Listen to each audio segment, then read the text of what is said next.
Direct वरनं sir आलो तुमच्याकडे. आता त्या कंप्लेंट बी भरपूर यायला लागल्या तुमच्याकडे, केशी भरपूर पाठवल्यात. बरं. तुम्ही निकाल करत नाही म्हणून कळालं. त्यामुळे मला डायरेक्ट वरनं यावं लागलं हेलिकॉप्टरनं सर. आता हेलिकॉप्टर पंक्चर झालं, तळ्यात सोडलं काल. आता 40 पोती डिझेल गेलं याला. आता एका गोळीत काल 350 लोक मारलेत. मेलेली मारले, जिवंत सोडली, एकट्याला ऐकत नव्हती. त्यामुळे प्रमोशन वाढलं. पहिला फौजदार होतो, आता हवालदार झालो. शिक्षण बी लय होतं माझं सर, 15 वर्ष पहिलीत होतो मी.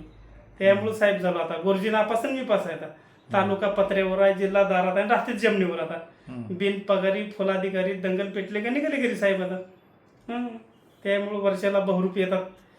मी बी लग्न मोठं धरलं आता सासऱ्याच्या बापाचं. सासूचं वड भरत नाही, मिवणे जावळाय, लग्नाला चला चला काकू, लग्नाला चला, कुत्री घ्या काकाला आणि पोरं बांधा खांबाला. मुंगळ्याची बैल आणि चिपाडाची गाडी, लग्न बी मोठी येते. गेल्या वर्षी लग्न, यंदा हळदी, पुढल्या वर्षी साखरपुड्याला. ऊस बी लावला काल मी पत्र्यावर 40 एकर. चुलीत मोटर आहे, छपरावर पाईपलाईन आहे. आता 32 तारखेला तुटून जाणार आहे 13 महिन्यातल्या.